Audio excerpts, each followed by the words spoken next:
173 double centuries, and there's no slowing him down. Steve Meichtry is our guest in today's episode, and his story is sure to inspire you and push you to do something in your life. At 68 years old, Steve has competed in ultra events like the HooDoo 500, Silver State 508, Race Across the West, Race Across America, and the 24-hour World Time Trial Championships in Borrego Springs, California. Just to think, 26 years ago, Steve was battling an acoustic neuroma that threatened not just his cycling career and ambitions, but also his life. Since then, Steve has proven that you can accomplish a whole lot with the right mindset, and looking back, it's amazing to see just how far Steve has come. Get ready to be challenged. I'm your host, Justin Tu. Let's roll.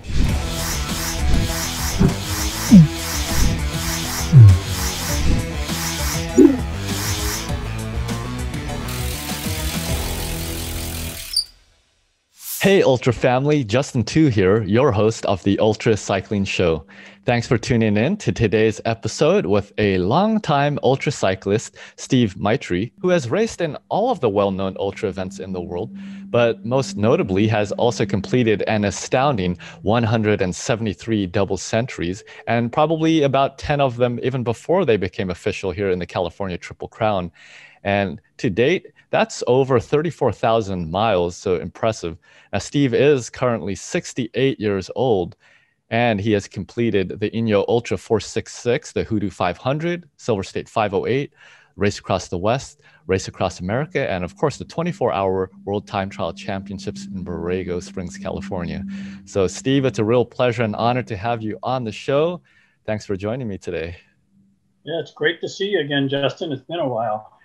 Yeah, it's been a while. Like, I live in California too, so we've seen each other on many occasions through the last decade, I think, in all of the double centuries here in California. And it's always a pleasure to see a friendly, familiar face out there. Of course, with the pandemic, and also for me personally, having an 8-month-old son, it's been difficult to get out there. But I have been following vicariously through all of your adventures, and you have been pretty busy this year, right? Yeah, it's kind of been strange, you know. I've actually gotten more rest, and I'm kind of able to ride a little bit more because of the pandemic, only because my work has been a little slower, you know. So I'm self-employed, so I'm able to get out. So instead of going out early in the morning, I go out a little bit later, so I'm actually recovering better. So right. I'm actually doing more miles and feeling better. So, which is, go figure, at my age, you know, I don't get it. Yeah, wow, that's impressive. And Steve, before this show, we were chatting just briefly beforehand, and I didn't realize you were 68 years old. Honestly, all the times I've seen you in all the adventures you've been on, even this year, I would have thought you were much younger, a couple decades younger. And I think that just goes to show what cycling and an active lifestyle can do. And I'm sure you've been bicycling for a very long time. And so with that, I'd love to start off by showing folks some of the photos from your adventures that you've kindly sent to me as we get started with a sprint round of questions. Just a series of questions to get to know you in a nutshell in a fun way. You can answer in a few sentences. The first question, of course, Steve, is you're 68 years old. You've done a lot. So I'm just curious, when did you even start cycling? And when would you consider that you became an ultracyclist? Well, like anybody else, I rode bikes when I was a kid, you know, but my main sport for many years was surfing. And then I started coupling it with cycling probably in the mid 80s. Did my first double 1987, I believe it was the Grand Tour. And that's kind of when I started in doing double centuries and ultracycling. I told myself at the time, you know, why the heck am I doing this? I'm never going to do this again. And like everybody, most people can probably relate, you know, you get to your recovery state and you go, wow, I actually did that. I got to try and do it again and see if I can better it, you know? Yeah, that's exactly right. That's kind of how I started, you know? Oh, cool. Yeah. And so true. Couldn't have said it better myself. You know, it's a big challenge, and while you're going through it, it's killing you. But man, afterwards you feel good, and it's a great accomplishment. Of course, you've been through that countless times. Can't even count them. Now, talking about counting, how many bicycles do you own? Uh, Actually, four. I have a tandem, which is 30 years old, which is a very heavy old Cannondale. Hmm. Old steel bike, which is the only bike that was ever custom built for me. That's just also 30 years old. And my trusty Roubaix, which has the most miles on it, probably over 60,000 miles on it. Holy And cow. my latest bike, which is a Diverge gravel bike, but I converted it to an ultra bike just because it's so darn comfortable, you know. Hmm. Uh, Interesting. Now, is this the Cannondale Tandem that you were talking about? yeah, yeah. Ah, That I thing see. weighs over 50 pounds. Holy cow. Yeah, and I think I must have seen it out there on the roads then, and who would have What you thought? did is Teresa and I were on that for many, many doubles, you know. Hmm. So Yeah, and that's Teresa Beck there. We had her on the show celebrating her 100 doubles. Incredible. So two powerhouses in the ultra world here sharing the journey together on the tandem. And who would have thought that that bike is so old, or at least the frame, you keep it in very good condition. And I suppose you haven't really crashed much on it then. It's still looking uh, great. two crashes, two just real freak crashes back in 2016, but Hmm. everybody's heard about that. I don't really want to get into it too much. Yeah. They're both So freak things. yeah. Yeah, there's a lot that happens when you're going out there and riding the tens of thousands of miles that you have through your lifetime. Mm-hmm. Now, Steve, what's your favorite of the bicycles and which one do you ride the most? Well, it used to be my Roubaix, but since I've got the Diverge, it's so comfortable on the road. I Hmm. kind of got the idea by talking to Dave Hassie, because that's what he was riding at the time trials when I was there in Ah. 2018, and it's really comfortable. It's designed for gravel, but you know, with the right wheels on it, it's a little bit heavier. But on the long distance stuff, at my age, Hmm. I'm not so concerned about the top end speed as I am about just being comfortable and keeping a steady pace. You know, because I can't push the big gears anymore at my age. Just my heart won't let me do it. You know, Hmm. it's just a lot. It's really a nice bike. I really like it. Yeah, interesting. Thanks for sharing that tip. I'm sure others will appreciate giving that a shot for themselves if they're looking for maximizing comfort. It is important. Now, you did mention comfort, and I just wonder, even on that bike or just generally, what size tire do you enjoy riding with, and what tire pressure do you tend to stick to?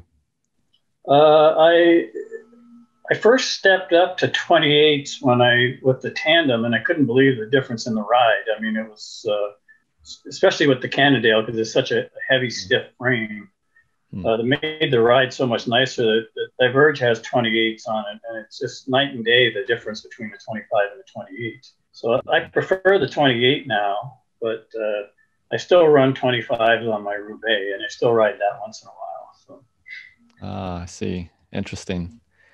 Yeah, and on your bike, what are you using in terms of a bicycle computer? Are you using a Garmin or a Wahoo or another one? I use Lysine Mega XL. Ah, It's it does pretty much everything the other two do, but it doesn't have a high tech touch screen. It's just got buttons, and it's hmm. for me, it's been a lot more reliable. You Ah, know, I don't know, interesting. and it's a lot cheaper.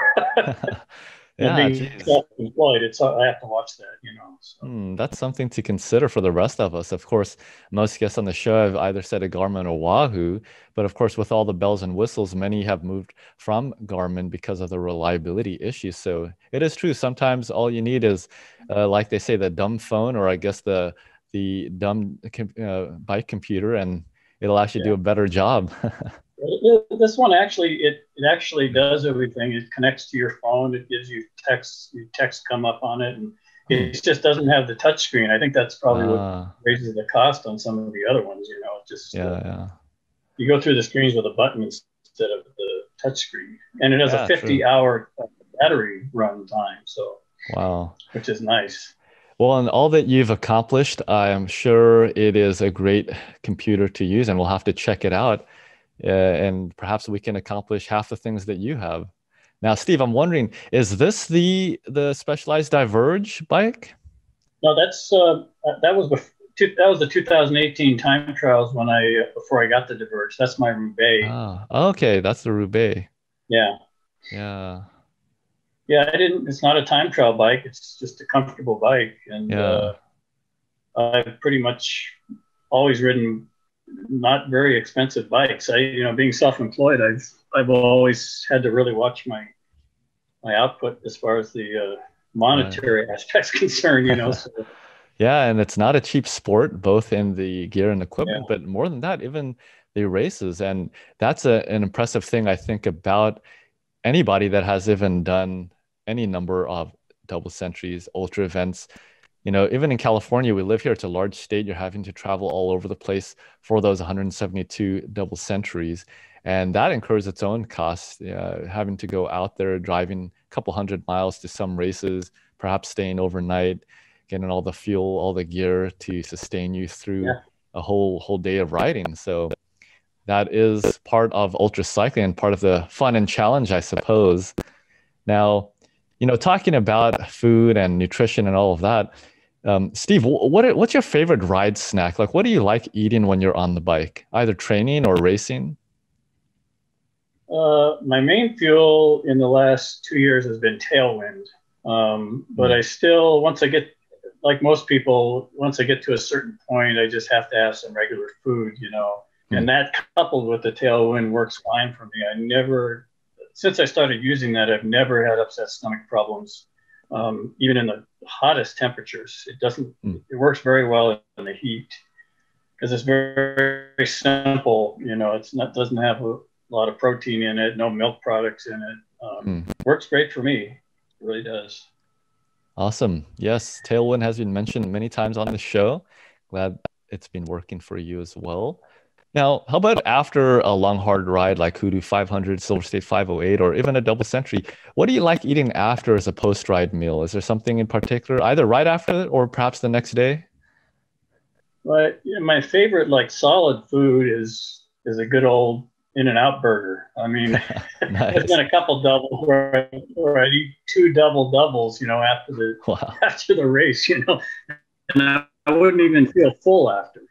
Wow, Because that's as you cool. know, your engine keeps running for a while, and you put that food in there, Right. it's absorbed really quick. Yeah, definitely. I can Uh, relate. After some of these events, you just have a furnace in your stomach and man, yeah, you just put everything down. I remember one time, I think it was after the Grand Tour, I believe I did the triple and we had tri-tip, I think it was, and I guzzled down a huge old heaping plate and I felt like I didn't even eat anything. yeah, yeah. That old Grand Tour that they fed you good at the end, boy. Oh yeah, I know. Now, Steve, do you worry either in your training or racing about things like your power or your heart rate? I use a heart rate monitor all the time. I've never owned a power meter. I've never really,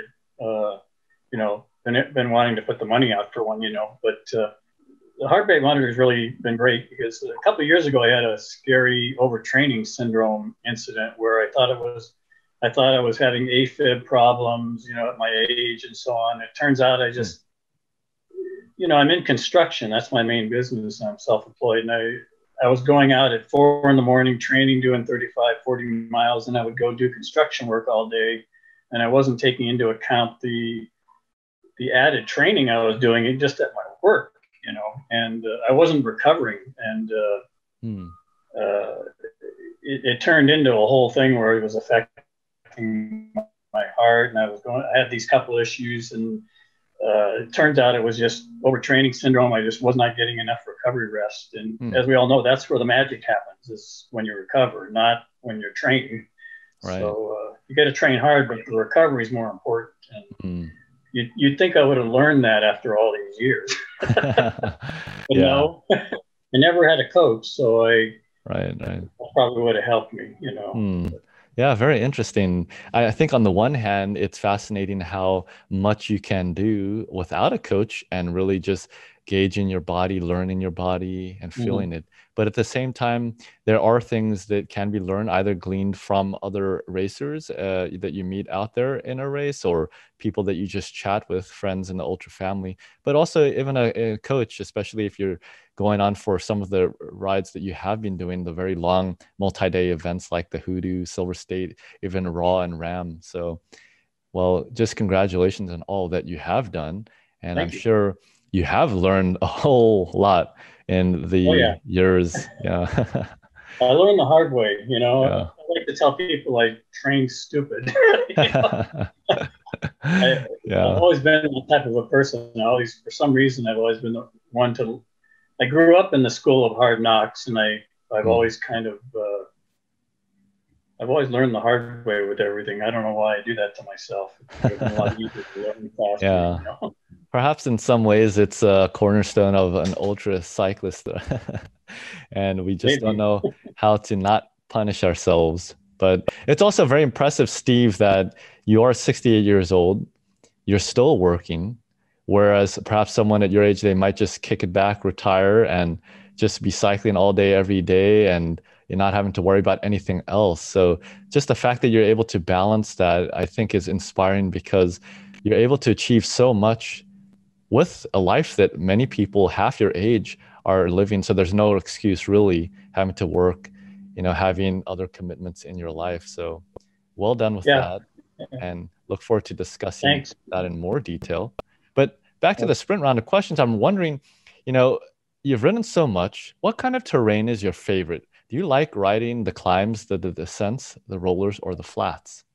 I I love climbing the most. Climbing is my weakness, so I've always loved to train my weakness. I'm not a, I generally, when I was younger, I was my strongest at about between 180 and 190 pounds. I'm down to 167 now. Hmm. But I'm still not built like a climber. I'm built more like a sprinter, and I'm not really fast on the climb. So I just like the most beautiful rides are where the climbs are. So that's my Hmm. favorite thing is climbing. Because for me, it's not so much about the speed. It's more about just staying steady and enjoying it, you know. Hmm. Yeah, well said. And here's a nice photo. I believe this was from the 2013 Inyo Ultra 466, which was, in some respect, your first ultra event, as you put it. And looks like you are in a very beautiful area with, I'm sure, a lot of climbing there. Yeah, that's right near Dead Man's Pass, near Mammoth Lakes on Highway 395. Oh, okay. Oh, awesome. I'll have to check that out. Actually, I had my honeymoon, my wedding honeymoon in Mammoth Lakes, so I love that place. Yeah, that event, that was the only the Inyo Ultra 466. It was the only time it was ever run, Mm. and I was invited to do it, and I was the only one to do to take it on, the 466-mile course, and No kidding. people thought that it's a loop around Benton Crossing Road from Benton. You start in Bishop and you ride up to Benton, and then you do that loop on Benton Crossing out towards Mammoth Lakes to the Highway 166 over Sage Hen and then back to Benton Crossing again. You do that 4 times, Mm. and it's got I'd say about 28,000 feet of climbing, something like that. And you'd think that each of those loops, it would be boring doing a loops, but Mm. every single one, the terrain and the climate and everything was different. The Yeah, night loops were interesting. just amazing. The stars and the moon and got cold. I can It imagine. was just a classic. It was too bad they just can't do that event. It's really an awesome event. Mm. Yeah, and Steve, I just quickly Googled that. I found something here. Hugh Murphy, I guess he must have organized that. And here, if we're looking Yeah, at the map for folks in the United States, here just on the edge of California, if we zoom in here to Bishop, as you mentioned, it starts there. right. And that is already, as you could tell here on the elevation, it is at 4,000, over 4,000 feet already. So you're starting at 4,000 feet. And as you said, you're doing this nice loop Yeah, the through loops are Mammoth all Lakes. at very high altitude. They're all at Wow. altitude. Yeah, I see that. That's 7,000 feet and above. So that is a long, well, geez, I guess that's what, 2 days almost of riding at high altitude. Yeah, I think my time was around 36 hours, something like that, or Wow. 38 hours maybe. Yeah. Yeah. But I can imagine this would be just a spectacular course. Now, for those who are familiar with the California Triple Crown and the Double Century series out here in California, there are a number of double centuries out here. Eastern Sierra, there's the White Mountain Double Century as well. And Yeah, the so, Eastern Sierra does that loop. oh, okay. Not exactly the exact loop, but it does the Benton Crossing Road and the Highway 166 section. Right. And for those who do not live in the state or country or just aren't familiar, nearby here on the map, you could see Yosemite National Park. And I remember actually 1 year after the White Mountain Double, starting and ending in Bishop and doing a loop more out in this section, Yeah. I actually rode a similar path. I passed Mammoth Lakes, came up here, and crossed through Yosemite National Park through the early mornings. And that was just beautiful. So a very nice area for Oh, those who yeah. are looking for a fun adventure, but also beautiful scenery. That's for And sure. yeah, as you mentioned, it's a pity that that event isn't run anymore. I could just imagine how much fun that would be to participate in. Yeah, it's a permit issue. You know, Uh, uh, I I've been wanting to kind of organize or see do some kind of randonneering event on that course, which would be fun, or hmm, just take a group of friends and just go out there and do it.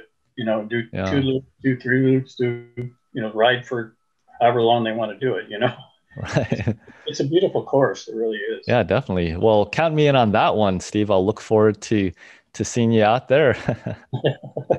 That would be a lot of fun. Now, Yeah, I before we get back to the questions, I did want to point out so all these other photos. So we saw on the map, but of course, going back to this beautiful photograph that you sent, this was part of the course, so folks can kind of see what you were looking at there at altitude as you were going through the Mammoth Lakes area. So just a yeah, that lot was of right. Yeah, just yeah, about 8,000 feet, almost 8,000 feet. wow, yeah. So a lot of trees people can see. I just imagine fresh air, crisp, cool air in the mornings. I could imagine as well. Oh yeah. I think we had a high temperature of about 105 and a low of uh, Wow, 31 on the road. holy cow. Yeah, so that's definitely an ultra event when you have those temperature swings that dramatic. I mean, you really have to pack ready to deal with that. And this photo is also here, Benton Crossing Road. And so Yeah. folks can also see how kind of remote it is out there, how peaceful and just how much fun it would be to ride out there for such a long time. There was no traffic on that event at all. There was hardly Yeah. anybody out there. It was amazing. Geez, yeah, I could see that in this photo. I mean, it's a super long road. I don't see a car in sight. That's pretty cool. Well, thanks for sharing that event with us. I wasn't aware of it myself, Steve. And so, like I said, if you do organize something, that'd be cool to participate in as well. Now, Steve, back to the questions. How do you feel going down hills? Are you pretty comfortable?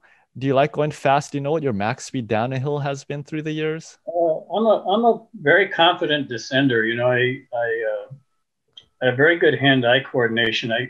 Hmm. My dad was a pilot, and I grew up flying, and I learned to always be looking ahead. You know, and anticipating the unexpected. And I do. That's how I descend, and I'm very confident descending. I'm a pretty good descender. I don't take a lot of risks, but I Hmm. beyond my my comfort zone. You know, but Yeah. my fastest descent was on the tandem with Hmm. Teresa. Usually with Teresa in the descent, which I think we got to about 62 miles per hour, and that was on descending Sagehen, which is where I think she had her fastest time with Roland. I think that was her Ah, fastest time also on a tandem with a different captain. You know, right, right. that was Yes. braking. I was being very cautious, and I was still doing about 61, 62 miles per hour on that. So, Wow, that is crazy. So, and especially riding on a tandem, I mean, we did interview Teresa, and I know she just loves descending as well. So that is important that both the captain and stoker are comfortable because, man, when you're going at that speed, you really have to Yeah. be confident. Yeah, most stokers are telling you to slow down. She's always Yeah. yelling at you, faster, faster, you know? Yeah, well, I guess they don't call her Tiger for nothing, huh? Yep. Now, Steve, when do you enjoy riding the most? Like what weather climate, like fall, winter, spring, summertime? Do you like the hot, the cold? Fall, and I love the cool, cold mornings in Southern California. And we have a lot where I live. We have a lot of. I live near the Santa Monica Mountains, and we have a lot of microclimates. And Mm, it could be in the high 50s at my house, but it'll be in the 20s down in Cold Canyon, Cold Creek down there mm, off of Mulholland, you know, which right. is only 5 miles from the ocean. So there's all Yeah, these bizarre temperature changes, but I love that. You know, as long as you're dressed for it, it's fine. You know, right, right. Yeah, very but, true. And but the it is a fall very, fall is my favorite. yeah, and so you are in your prime season now. I'm sure there'll be a lot of riding. Of course, you do live out there in Southern California near the Santa Monica Mountains, as you mentioned. It's just breathtaking over there. A lot of double centuries there too, including the Mulholland double century and the Grand Tour as well. And so I definitely envy that. I love Northern California, but geez, I must say SoCal with all the coastlines, Highway 1 down there is just something different. And Yeah, can't wait to get out there again and do a ride. yeah. You have to know where to go. There's such urban sprawl out here that Hmm. it's hard to believe when you're up in the Santa Monicas that you're near so many people. You know, but you just have to know the right places to go and when to go, Hmm. so you don't have the crowds. You know. Yeah. Yeah, very true. And I guess we all learn that wherever we live, try to Yeah. find the right time, right areas. And Mhm. speaking of that, what is your favorite time of day to ride training? Early in the morning. Hmm. Uh, I've been known to go out as early as a couple training rides. We started at midnight, you know, riding the Big Bear, so we could get there Ah, before dark. You know, right. that was probably my most memorable one. My friend Victor Cooper and I, we were training for the two-person HooDoo 500, and we rode the Big Bear via Angeles Crest Highway the entire way, close to 20,000 feet of climbing and 149 miles.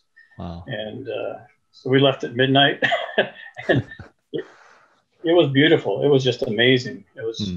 an amazing training ride, but Yeah, so usually not that early. My usual start time's around 5 to 7, depending on my work. You know, hmm. so Yeah, well, sounds like you definitely like a good adventure, and I'm sure many of them through the years. And it is always fun, especially when you're going with somebody out in the dark. It's a kind of a different world out there. and And doing ultra events, you know, that's one of the things you have to train for is riding in the dark and right. riding through the night Yeah, because yeah. if you're not used to it, that can really affect you adversely, you know. Oh yeah, most definitely. Essential parts of training. And of course, you've done a lot of these multi-day ultra events where you have to go through the day and the night, and sometimes even multiple times with the race across the West and race across America. So that's some good tips there. And glad you're able to get that in and have that motivation to go out at midnight. Now, Steve, you've done so much through the years as an ultra cyclist. What do you think, in your estimation? Does ultracycling require more physical or mental training or preparation or fortitude? Definitely mental. Uh, Mm, some of the people that I mentor, you know, that are getting interested in doing a double century or ultra event, mm, one of my biggest things that I can tell them is that if you can do a century, you can do a double century. The mm, whole thing is once you get to 100 miles, it's all about you know, your training and just getting. It's kind of like get on a marathon, getting through that wall that you have to go through. You know, mm, um, as long as you're eating properly, you can just keep going. mm. As long as you're set up properly on your bike, it's kind of a learning curve, but anybody can do a double or a triple if they can do a century as long as they're Mm. you know they train properly for it. You know. Yeah. But the I, mental aspect's the hardest thing, you know. yes. Yes. Well said. And I would say I agree. I've always thought myself as well and have told others who were interested that if you can do a century, you can definitely with the right, as you said, nutrition, the right pacing, and just the right mindset, you can definitely make it. Now, I think a lot of people, they end up making the mistake, especially, a traditional road racer. They go in and they get caught up with this speed and trying to go fast the first 50 miles, the first 100 miles. And then, of course, then you really pay for it and you need a lot of mental strength at that point after, a lunch break. And perhaps if you make the mistake of taking too long of a break. And Yep. of course, when I I first learned started, that the hard way, yeah, like I, everybody else. right. I've made that mistake myself as well, but I've learned now that if I could feel good around the lunch stop, somewhere around mile 100 to 120, then I can push through. And I always think at the end, and I'm curious to know from you in a double century, when do you typically think, okay, it's the home stretch, like it's metaphorically downhill from here. Sometimes it is downhill. For me, it tends to be if there is a downhill as soon as I get to that point, I mean, in the elevation, it looks like it's descending, say maybe mile 150, 170, I feel good. Usually when I get to about 150, I feel like, okay, home stretch. How about you? Uh, I usually feel like I usually I'm kind of, at my age now, the way I ride, I'm more steady. I start Mm, off steady. I don't start off fast. I've learned the hard way many times. And mm, usually when I get to about 100 miles, I'm just getting my second wind and I start feeling really good and I get in the groove.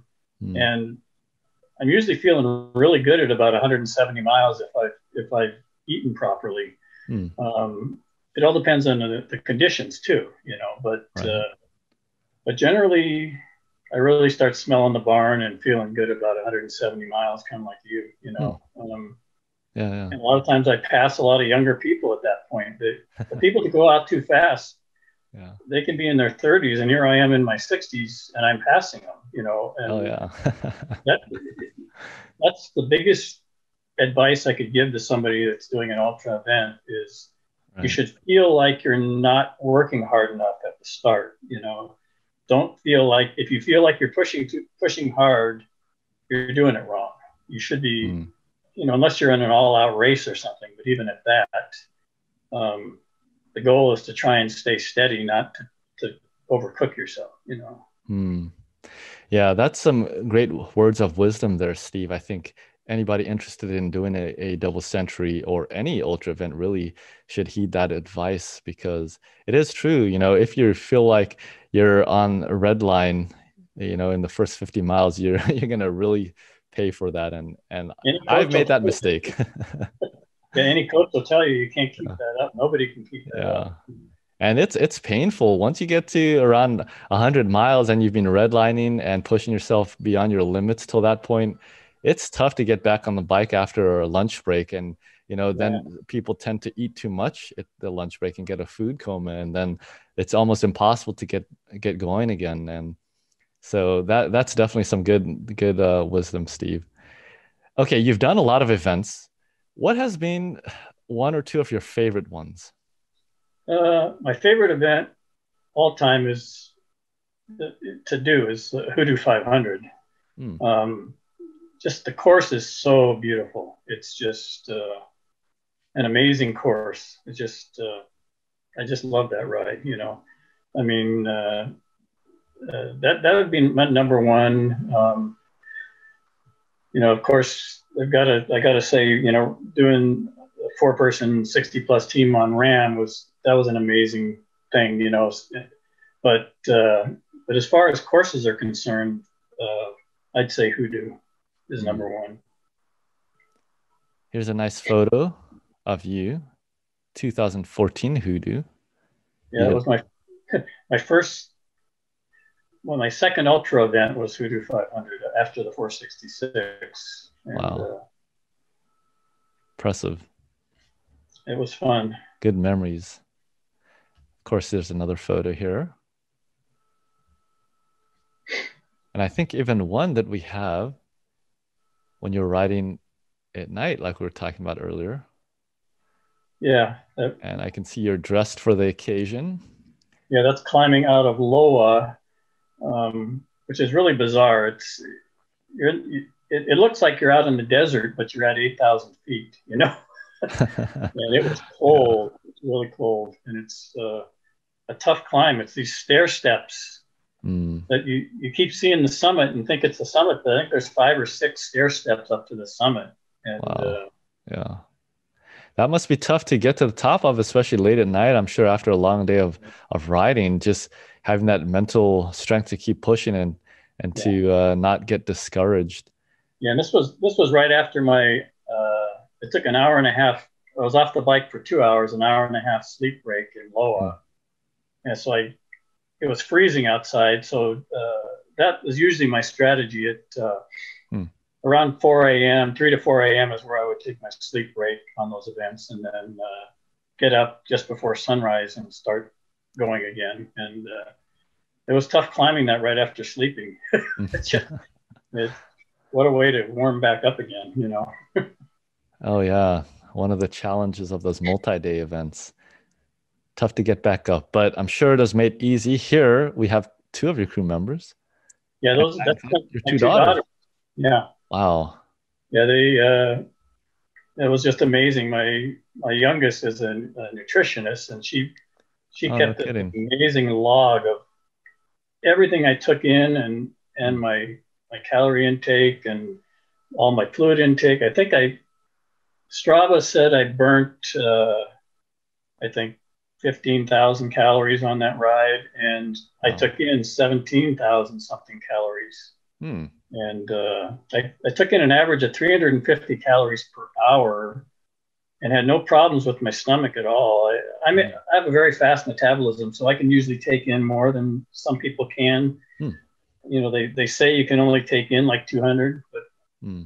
I must be a freak because I can take in as much as 350 an hour and not get stomach issues or anything. So, Yeah.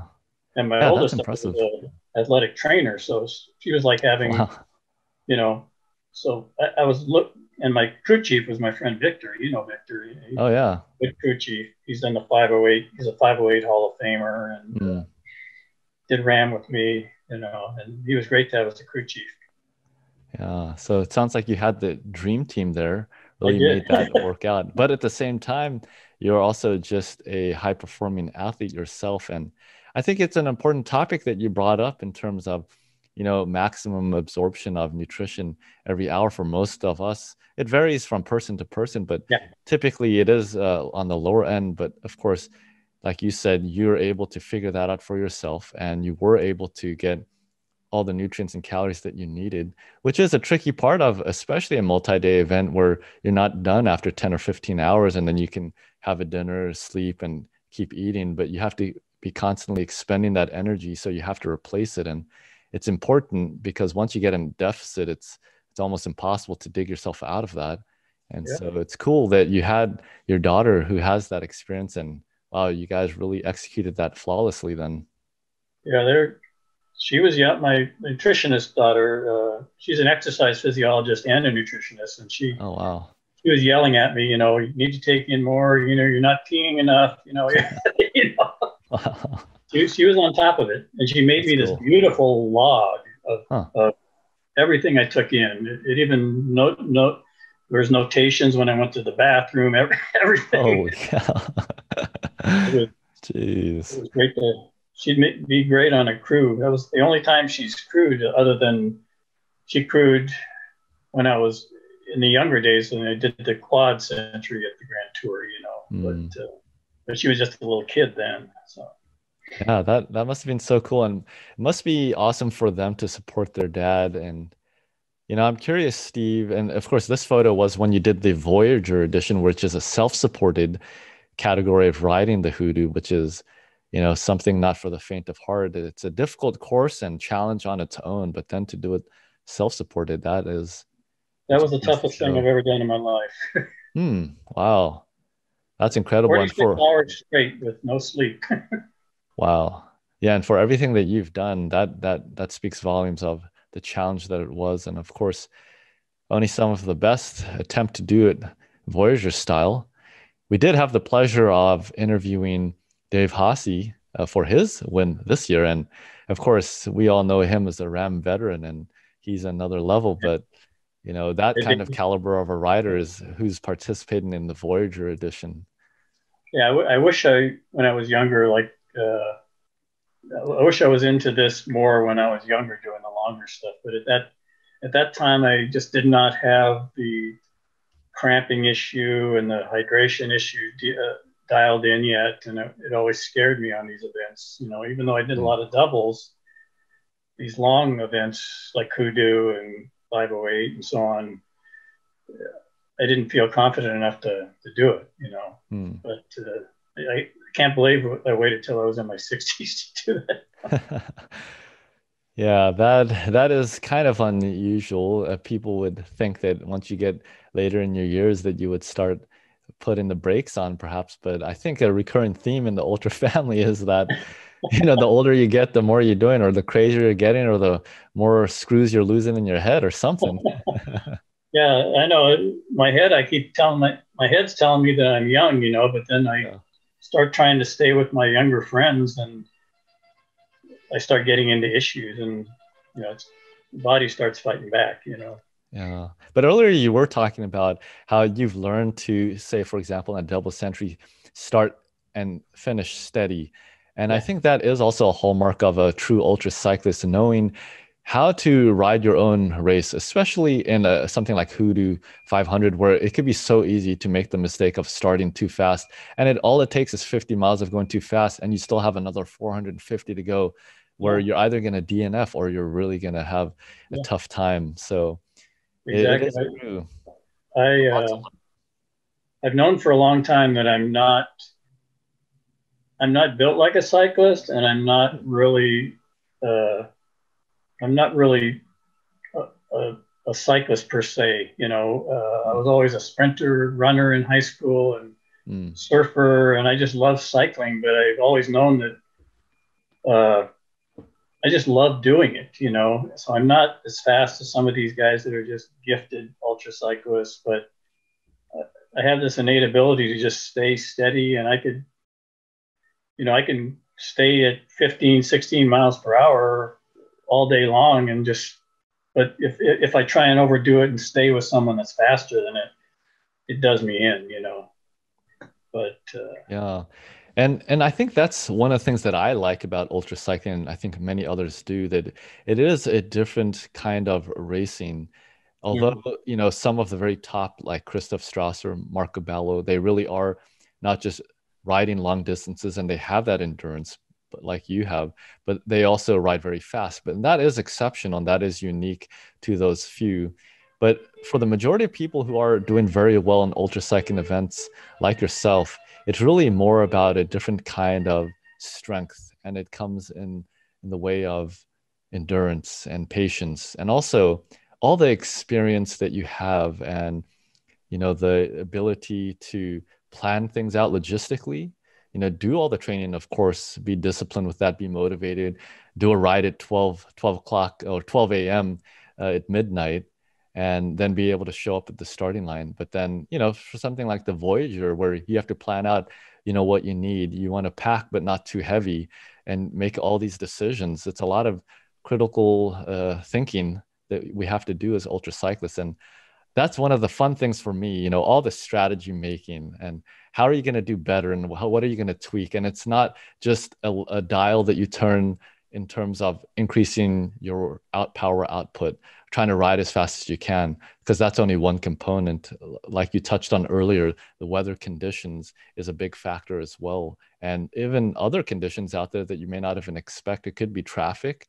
It could be a detour that you have to take because there's something in the way of the route. And that's part of the fun, I think. And then, of course, as you know, doing multi-day Race Across America, Race Across the West, and then it's also about the crew, because like they say, the crew can't win it, but they can lose it for you. Yeah. Yeah. And I do want to point out for those interested, and Steve, you have a wonderful blog that you've kept. I'm sure there's so many golden nuggets of wisdom, knowledge, experience in here. Also, a lot of great photos that I've seen. Yeah, I have such great memories of my event. I like to document it when I get before I forget about it. I never forget about it. I have this Yeah. things just pop in my brain, you know. And Steve, we were talking actually about the Eastern Sierra double earlier. Yeah, And that's one of my favorite. I think there's my two favorite doubles. I think are the Eastern Sierra for beauty, yeah, and for challenges. I think the Mulholland double is, since it's so close to home and I'm familiar with mm, the course. You know, right, right, would be right. my other one. Yeah, this is a good photo here, just showing, and the first one also showing the snow-capped mountains, just to show folks, the elevation that you're riding at when you're over there. So that's another challenge. We're talking about the conditions when you're at Yeah. that altitude, here, another ride that is kind of in the same neck of the woods, the Alta Alpina 8 pass. Many will know the Death Ride, which is 5 passes. And this is in June too, so Yeah, wow. there was a lot of weather. I think this was 2019. Right. Fun riding with others. But yeah, just beautiful courses. And for those who haven't done a California double century, I would highly encourage you to check it out. There are so many beautiful courses, great people like Steve, and just grand adventures. There's so much beauty just in California alone. You don't have to go far traveling wise or even riding that long of a distance to see a lot of beauty. And Steve, this is a very well done blog, I must say. And so for those who are trying to do some research on a course or just find out more about ultracycling, highly encourage them to check out your blog. A lot of great content here. Oh, here's one of the Race Across Americas at the starting line. That's awesome. Yeah, that was tough. Going across I told myself a number of times that I think I would have rather done it solo, only because Hmm. the logistics of doing it with a team, switching off every 30 minutes and trying to sleep in an RV. it was just, Yeah. it was hard. Yeah, and I see here I'm talking about logistics. So this was your crew. Wow. Yeah, we had a really awesome crew. I mean, we had 4 or 5 that came from Puerto Rico. Hmm. William Medina, who is like a legend as far as crew chief with RAAM, RAAM and RAW. Right, right. Came over with his group, and that's him in the middle there. And then we had a bunch of our friends as the rest of our crews. I think we had 13 person crew. They did Wow. an awesome job. It was just amazing. Yeah, and there's Teresa Tiger Beck again. Yeah. I remember she shared a story. I can't remember if it was you that she was that ended up descending Wolf Creek Pass, but she really wanted to. Was that you that ended up being able to do it? Victor on her right. Uh, Okay. Teresa and I climbed Wolf Creek Pass. Uh, It was part of our 4 hour stint, mm, and William just said, "No, we got to stay on schedule. yeah. Victor's going to take it." So Victor got to do the descent. Yeah. A lot of great memories.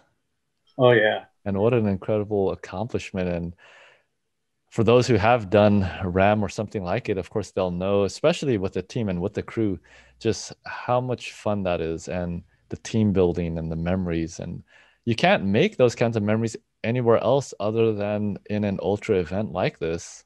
you really become a tight knit family very quickly. Oh, yeah. And you're family for life after that. Believe me. Yeah, most definitely. Now, Steve, I do want to kind of get back in time to the beginning of your ultra cycling career. I mean, how did you even get started? Was there somebody that was doing it and kind of asked you to do it with them, encouraged you, or you just saw an event that you were really interested in? Uh, I've told this story a number of times. I used to, in the local bike shop, they used to have this free, it was called the California Bicyclist. It was like a newspaper magazine that they had in all the bike stores. Right. And they had a really good article in there one year called Make Mine a Double. And it was about, Ah, I think it was about the Grand Tour or something like that, and about double centuries. It was like when they were very new. And I go, I got to try that. And that's kind of what got me, inspired to try one. So like I said, the Grand Tour was my first. And, you know, I have friends, you know, like Rick Jacobson, who took long breaks, or he was doing 20 doubles a year, that kind of thing. You know, I kind of started just before the start of the Triple Crown and just gradually kept doing it. You know, I didn't really take any breaks other than the medical reason in '94, but I just kind of stayed steady doing them, you know. Wow. That's where I started. That's a cool beginning and a great story. And Yeah. and Steve, you did touch on the acoustic neuroma that you did have then in 1994. You did have a surgery. Tell us a little bit more about that and kind of the challenge there, but also what that allowed you to do using ultracycling as a platform for that cause. Well, first of all, it was pretty scary when it all was transpiring, not knowing whether it was a malignant thing or it is a type of tumor, but it's not malignant, and it was very life threatening as it was pushing on my brain stem. Is why I was having heart rate issues. I lost the hearing in my left ear. Wow. I could hear things, but I couldn't make out what people were saying on the phone.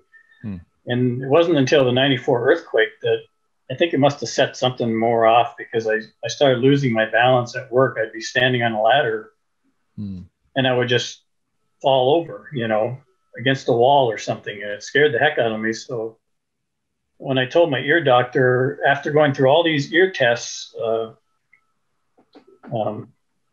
that my regular ear test, my hearing was fine, but there's another one where you have to repeat the words, and my brain wasn't kind of connecting with the hearing, and I wasn't able to make out what the words were, you know. So something was affecting that nerve, and it turns out that's what it was. And so, long story short, I lost my hearing nerve, my balance nerve on that side, and got kind of Bell's palsy on my facial nerve was damaged too, and I really didn't think I'd be able to cycle again. But, you know, I kind of got back to it. You know, started walking right after, got on a mountain bike. And I think by the time the year was over, I think the following year I did my first double after that, you know, I got very lucky with the surgeons I had at the house clinic, and that ride I did in 2013 was basically to try and bring awareness to that type of tumor, which a lot of people didn't really know about, and just to show people that you can go out and be an athlete after having that issue, and so on and so forth. So, but you know, it's been a challenge because your eyes compensate for the loss of balance. So riding a bike has actually helped. You know, I'm actually more unsteady when I'm walking than I am riding a bike, which is bizarre. Yeah, interesting. Yeah. But so true. You know, being an athlete is more than just competition. It's also about bettering oneself. But in many cases, I know in Kirsten Walker's interview that we did just recently, and you know her very well, we both do. Yeah. Another powerhouse in the ultracycling world, especially here in the California Triple Crown Double Century Series. And she has a really bad case of asthma. But for her, riding a bike it allows her to feel the best with the asthma and with the issues. And so it is exciting to hear you say similar things, that leading that active lifestyle and using bicycling as a means to better and feel good physically yourself. That's pretty cool. And one of the reasons I think on motivations that a lot of us do ride, again, there's so many things that we can look to ultracycling for. You know, of course, grand adventures, great challenges, all the beauty in the courses, the friends, the family, in the community. But, you know, more than that, there's a lot that we can gather just for ourselves personally. And I think you're a great story of that. Of course, you have also raised funds for a nonprofit in that same cause through the years. And another example of how many ultracyclists use the sport as a platform for helping others too. And so I do commend you on that. And I'm sure just your story alone will inspire many others and provide motivation for other people to do similarly to what you have done as well, Steve. So thanks for being a great representative for the sport and a great ambassador and just a great human being. Thanks. I try, you know. Well, I think you've tried and succeeded as well. If there's one thing that all ultracyclists, I think, have in common, it's that everyone has something in their life that kind of the successful ones seem to have something in their life that allows them to kind of get through the adversity that's involved in doing an ultra event, you know, like the mental toughness. They've got mental toughness brought on by something that's happened in their life, over their life. You know, there's a surprising amount of people that have that issue, you know. But yeah, it's so true, because with an ultra event, as we've discussed, the planning, the execution, it's really about problem solving. You know, there's insurmountable feats mountains that we're facing, both physically and metaphorically. And it's so true when we figure it out. And as you said in the beginning, that you conquer a mountain, and after you recover, you realize, wow, I can't believe I did that. On the other side of the mountain, I thought there's no way that I'd be able to do that. Of course, you've done some of the premier events in the world, the Race Across America, the toughest ultra event in the world that somebody can do. You've done that. And so you've walked through that whole journey. And from having that life-threatening and very scary illness that you had, and to be able to do what you've done since then, including riding 173 double centuries, I think that speaks volumes about what is possible physically, but also mentally. And for those who might have something that they're dealing with, I hope that they could look to your story as a reason for them to try and to not give up. And so I'm glad we can share your story. And I would also like to share, for those who are interested, I know we talk about it quite frequently on the show, the California Triple Crown. For those who aren't familiar, you can visit California, or rather caltriplecrown.com. And that'll take you to this nice website where, of note, you can click on the schedule link there, and you can see the 20, 30 odd double centuries that are run throughout the year by different organizers. Some very difficult ones. Of course, they show the elevation gain. The Devil Mountain double century is one that is in my backyard. It goes up Mount Diablo, Mount Hamilton, Sierra Road, and Palomares, and others. That's a tough one. Yep. Southern Inyo, Joshua Tree, Camino Real. There's so many here. We were talking about some of them. Eastern Sierra, up there at altitude. That one climbs over 10,000 feet. The Alta Alpina, we talked about 20,700. And so for those who are interested, there's no shortage of fun and adventure. And of course, the cool thing about it is you can meet people like Steve out there at almost all of the doubles throughout the year. Of course, you can see they're spread out from the beginning of the year all the way to the end, even with the dead of winter double in December. There really are great challenges. Now, I also want to point out to folks that there is the caltriplecrown.org database, really cool statistics and data where you can find out about who has ridden how much. You can even track your own statistics and throughout all of history here. Of course, Steve, you've ridden since the very beginning, and we could search. It does take some time for the event organizers to populate and send in their results. But for example, if we were to search your name here, there you are. Of course, we could click in to see even specifically what you've done. Age as of today, 68 years old, as you've said. It shows statistics about when you completed different milestones of double centuries. Now you've done well over 150. Amazing. And of course, it looks like the double that you did just this past weekend hasn't made it just yet, but I'm sure shortly it will. We also have the Gold 1,000 Mile Club.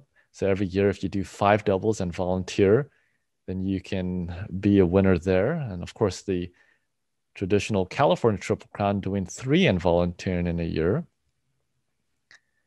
And so what I see here, Steve, just looking at a quick glance, is you keep yourself pretty busy every year, even with all the other events that you do.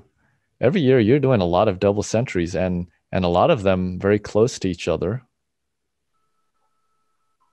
Tell me a little bit about that journey, Steve. I mean, 172 doubles, I mean, I don't even know how to describe that for people to understand what that really means. I mean, just doing 1 double century a year even, or just 1 in a lifetime, is a lot. How have you managed to stay so motivated to not just ride the doubles, but even before that, getting to the starting line, training the thousands of miles every year? What keeps you motivated and keeps you going? That's a hard one. I just love doing it, and I don't know. It's kind of a positive addiction, I guess you'd say. you know, but early on, there weren't as many doubles. You know, in the early years, there was only like 4 doubles. You know, something like that. Now there's a lot of them. There's so many doubles, so it just opens it all up for a lot of people. You know, which is really great. But, you know, my main motivation is just, you know, like I said, I'm self-employed in the construction business, and it's a very stressful business, and it's kind of my way to blow off steam. If I just don't feel good if I don't blow off that steam. It manifests itself in other ways. You know, I just get anxiety, can't sleep. But if I'm out training, you know, go out, you know, in my perception, it doesn't seem like I'm doing that much. Just, you know, I'll do 20, 30-mile rides during the week, and then I'll maybe, you know, I think I average a couple 100 miles a week, something like that, which sounds like a lot to a lot of people, but it's not really that hard to do if you go out. You know, I only ride like average 4 times a week, something like that. So it's really seems like a lot to a lot of people, but there's other people I know that are way that do a lot more than that, you know. But it's nice to have a family that allows me to do it. And like when my kids were your kids' age, that was when I started doing the really early rides, so I could still have time after work to go to my kids' ball games and that kind of thing, you know. So that's what kind of got me in the habit of the early rides. Right. Yeah. Thanks for providing that context. I think it is also nice that you mentioned for yourself personally, it's not like you're riding, you know, just hours and hours on end every single day. You're still working. You know, you've raised a beautiful family, and you've made it a point to be there for your kids. I think that is very encouraging, and it should be for others who are watching, who think, you know, I can't be an ultra cyclist. I don't have the time. I'm working full time. I have a family, and all of these other, we can call them, you know, excuses in the context of your life, because you've shown that it is possible. And, you know, perhaps you're not Christoph Strasser, but 99.9% of us aren't. And yet you are able to accomplish things that someone like myself and many others would look to as incredible achievements for anybody in the world. And so I think it's a good testament to what is possible. Again, we were talking about earlier, kind of having that ultra mindset of patience, and not just about racing and trying to be as fast or riding as many miles as everyone else, but, you know, riding your race and seeing what you can do. And I think that's a good theme on the show, that everyone that we've had on the show has, you know, conquered things in their own life, and through the process of not even really trying necessarily, being able to accomplish great feats like you have as well.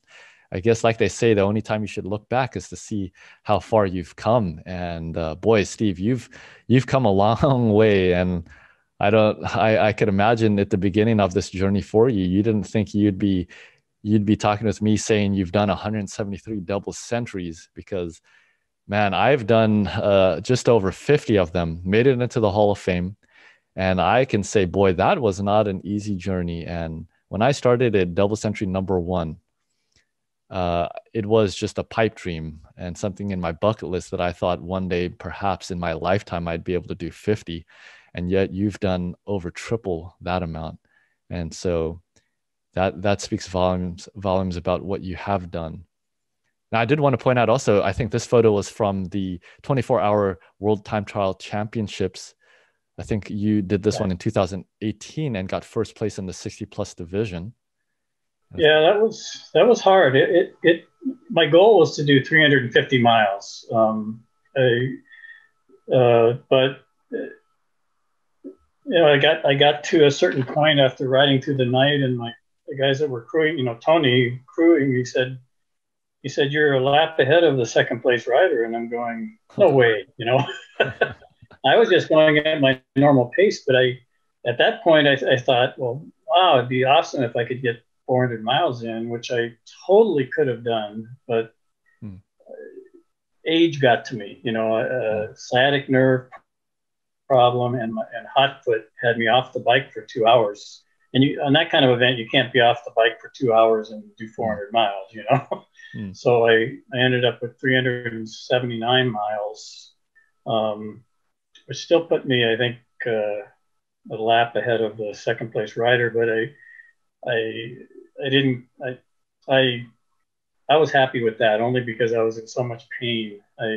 You probably saw I don't know if you saw on Facebook, there's a picture of me with my feet in ice and yeah, I actually do remember it. I was toast after that one, boy. But it was a really fun event. The RAAM organization, I just love those guys. They're the best people, I'm telling you. Fred and Rick, great people. Great people. Yeah, couldn't agree more. They've done a lot for the sport, and the events they put on are a great deal of fun and a nice challenge. And I think that story, 2018, so that's years after you started. And of course, you've done so many events before that. And again, it just shows, what ultracycling is really about. Like every event is its challenge in itself. And you really do have to have that bit of humility in knowing that, geez, anything can happen.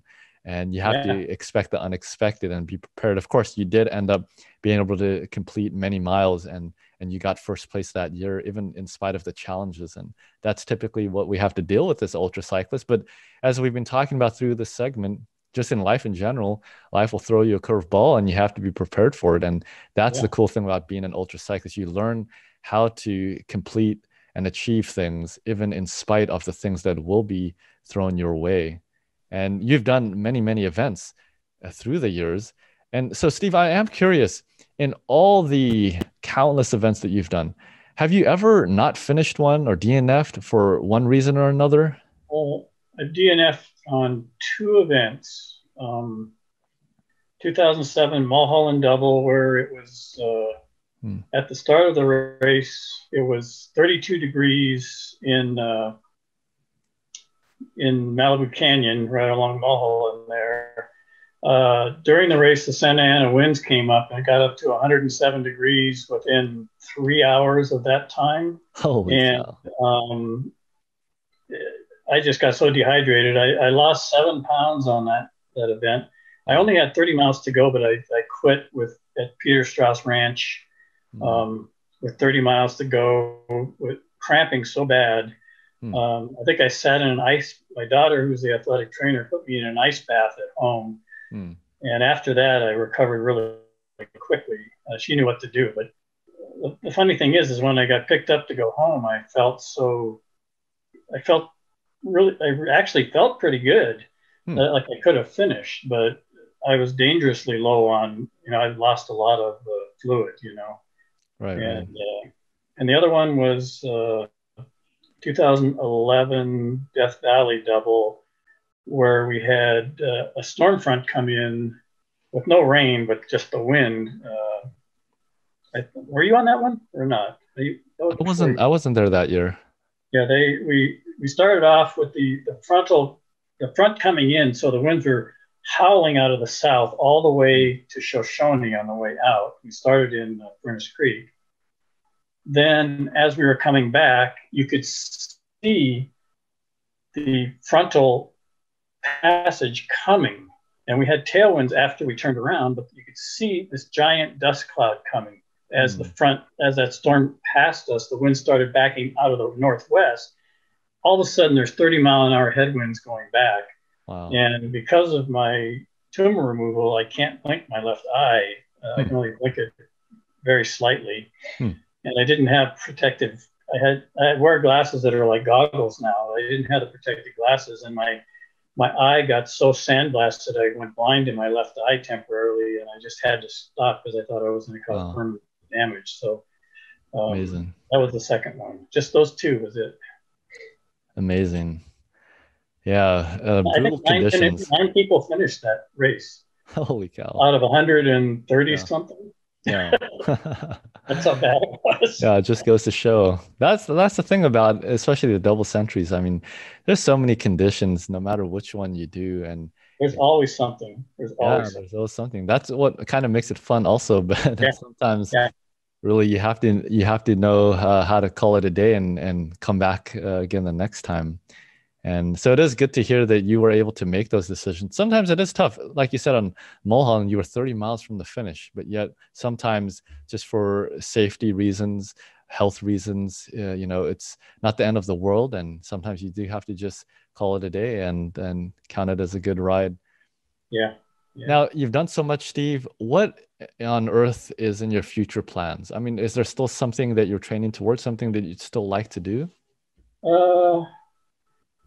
Next year, I want to do HooDoo again, but I'm hoping to maybe do it on a 2-person 70+ team with a friend of mine who's over 70. So the two of us together would, and 2-person team is pretty tough, but you got 48 hours to finish. So that's my one plan. And last year was my Hall of Fame ride, so I get inducted this year. So I definitely have to be there next year. So I want to do, something. And then next year, like 508 will be my 5th one too. So I want to do that next year too, on a team probably. Nice. But I may decide to do it solo. I don't know. Yeah. Wow. Well, we'll look forward to staying up to date with all of your adventures. We'll follow along in your blog and see what ends up happening for you. Now, for those who are looking to get started with ultracycling, what would you say is some of your top tips for somebody who's just getting started, who's interested? They've either been a bicyclist doing shorter distances before, maybe they haven't even bicycled at all. Number one tip is, if you're a young bicyclist, if you're a bicyclist that's used to going out hard and used to riding these crits and fast races, you can't do that on a double century. You've got, like I said earlier, you've got to go out comfortable, because you have to be able to maintain that the entire 200 miles. The other tip is nutrition. You got to find what works for you. Everybody's different. Some people can go just so fast, but then they just get to a certain point and their stomach just gives out and they quit. They have to quit because they can't handle it. So everybody's different, but those are the two main things. The number one thing is, don't make the mistake of going out too hard. It should be feeling comfortable the whole time. Then it's better to have the strength at the end than at the beginning. You'll be a lot happier. Yeah, very true. Now, Steve, how about for somebody that is not a young rider? You started fairly late in your life, especially with the very big ultra events. How about in somebody that is in their 50s or their 60s and considering doing ultra cycling? What would you tell them?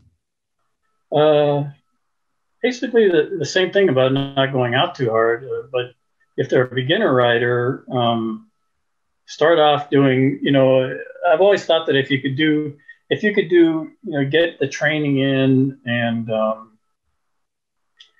if you could do like back-to-back 50-mile rides on a weekend, you could easily do a century as long as you don't push yourself too hard. If you could do, like back-to-back 100-milers on the weekend, or like a century on a Friday, another one on a Sunday, you could easily do a double. It's just a matter of pacing yourself properly. But you've got to get yourself in shape to the point and kind of step up to, You don't want to go out and just go out and ride a 50-mile ride because you're so torn up that you won't be enthused. You'll get discouraged about going out again.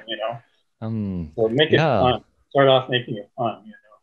I love that tip, Steve. It's so true. You don't want to scare yourself from the beginning. You don't Right. want to ruin the experience. No problem going slow, starting slow, enjoying the ride. I think I really love that tip, and I hope others can grab hold of that, and that could be a good start.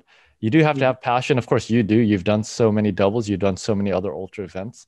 You have to enjoy what you're doing. So start by finding the enjoyment, just having a nice spin. Don't torture yourself. Don't put yourself in a difficult place. And then pretty soon we'll have you on the show and we'll be taking a look at everything that you've done. Now, this is a great photo, Steve, of you. And it's just great to see you on the bike. You're definitely born to be turning the pedals, and Yeah, that was a hard you are one. an adventurer for sure. And so, Steve, I really appreciate you taking the time to share your story with us. I know there's many other countless stories that we didn't even cover and a lot of other knowledge. So we'd love to have you back on the show in the future for all of your other adventures. And so I'd love to finish with a quick sprint round to the Okay. finish line. A couple fun questions to end on a fun note.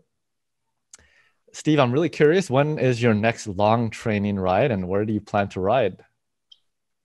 I much got a good training base in now, so probably my next long training ride will just be something local around here, maybe 100-mile loop or something up the coast. We got the Dead of Winter double coming up. That'll be a virtual event. We've done a lot of virtual events this year.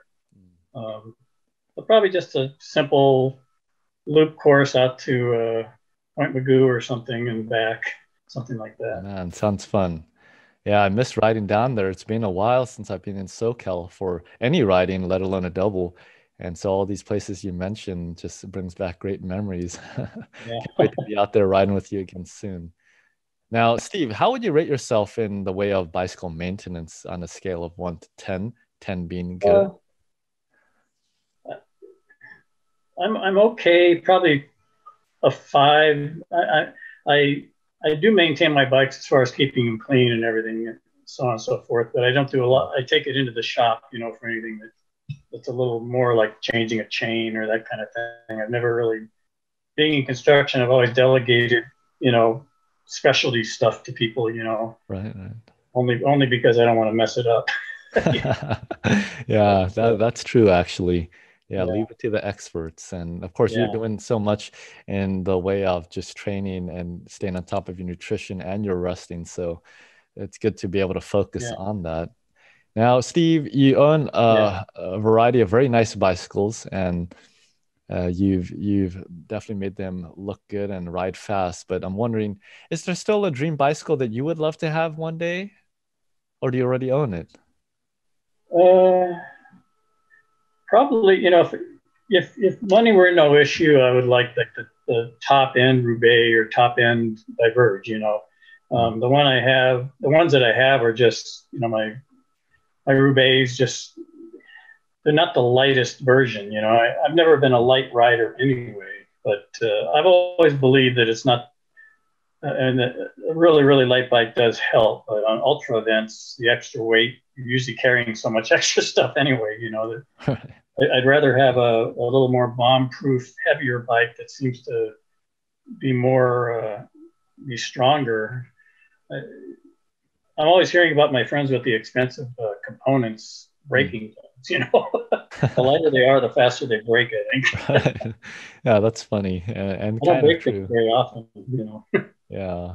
And as you were saying at the beginning of this episode, even with your bicycle computer, definitely a conventional one or not a common one that ultracyclists use, but yet it works great. And look at what you've done. So it is something for the rest of us to consider. And again, I think maybe a tip for people who do want to get started with cycling or ultracycling, you don't need all the fancy gear. You don't need to spend a ton of money, but really just all you need is two wheels, a pedal, and perhaps a will to try. And I do want to mention one thing about a bike that I you probably saw the picture I had on there with me with me with the late John Clare, you know, the diesel. Um, Oh, his right. tandem that we rode on the quad, that thing weighed that thing was so light compared to my tandem. I think that would be one of my biggest dreams if I was going to do a lot more tandem riding. Was I think I would. That's a Calfee. I think that tandem. Hmm. They're not cheap, and that thing weighs. I think that thing weighs probably 30 pounds lighter than mine. You know, Hmm. Wow. and you can feel it when you're riding it. You really could. I mean, Oh, yeah. we did the LA and quad in about just over 22 hours, Wow. and we're both not that light of riders. John's a big guy, and you know I was at that point I think 175, and Wow. that bike just cruises, and that's George and Lori behind us. Yeah, that's right. Yeah, Lori, we can't see her there. She's hiding behind George, but we had her on the show, and she's a Yeah, great athlete as well and a great ambassador for the sport. And it's cool to see you all there. You know, seeing this photo just brings back all the great memories of the Double Century series here in California, because oftentimes we see all of the, the same usual suspects out there. And it's just so much fun because people are coming from all around the state and riding we're and one big great happy people. family. Yeah, I know. That's a cool thing. And we've touched on that a lot of the times. And on this show, I really always try to emphasize that the beauty of ultracycling is the family, really. And a lot of the guests even on the show have shared that. I know Lori has and Teresa has that, Mhm. some of the things that keep us going is not just bettering ourselves, because that's a huge part of it, but even just being able to connect with people that live around our neck of the woods or, elsewhere also. Yeah. And of course, in this day and age with technology, I have the honor to be able to chat with you through electronic means and through the internet. And so that's been a real blessing as well. And people all around the world. So glad that we'll be able to share your story with many others. And along those lines, and just in closing out, Steve, I'd love to know, who would you want to nominate for an episode on this show? Is there a story that you want to know more about or a story that has inspired you? The most inspiring guy to me is Tony Masurifite. Mm. Tony rides that fixed gear bike. I Oh, crewed yeah. for him at the Race Across Oregon.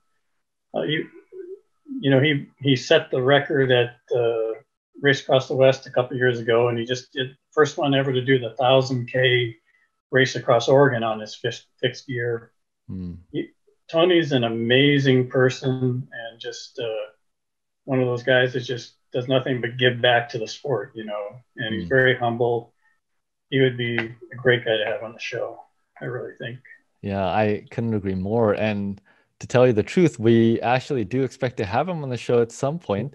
But I Good. know that not too long ago, he actually had a bit of a bicycle accident, right? Yeah, yeah. He was on track after it was right after the race across Oregon. He was on track to do HooDoo and the 508 on his fixie, and Right. I can't imagine how disappointing that must have been for him. You know, Mm. and so it's tough, but he'll come back. He's a strong dude. He's one of the strongest guys I know. You know? Yeah, very true. Anybody that can do 1,000K with 48,000 feet of climbing on a fixed gear, you know. Yeah. A lot of people don't realize the race across Oregon is actually harder than raw Mm. on a fixed gear, especially. Oh, yeah. You've got 300 miles less climbing and less miles, but more Right. climbing. Right. Right. So Incredible.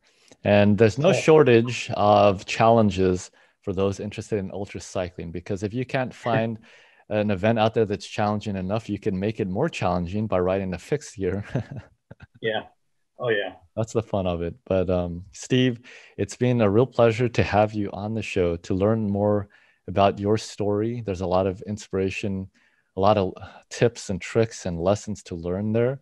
And we do look forward to following your journey and tailwinds for all of your upcoming events. And I hope you finish out the year strong and look forward to seeing you hopefully next year in person at a double century out here in Thanks, California. Justin. And for those watching at home, I hope you enjoyed this episode. Hope you learned a lot. And, definitely come out to California, check out one of the double centuries. You'll be able to meet Steve yourself in person. He'll probably even give you a nice pool or two. And, if there's anything that I've learned from Steve's story is that there really is no excuse at 68 years old, having suffered with an illness early on. He could have given up. He could have said, this isn't for me. I'm not able to physically, mentally, maybe even emotionally, but he kept going, and look at what he's accomplished: 173 double centuries and no slowing down in sight. So we'll see you out on the road soon. And until next episode, everyone, keep spinning Ultra. Thanks, Justin.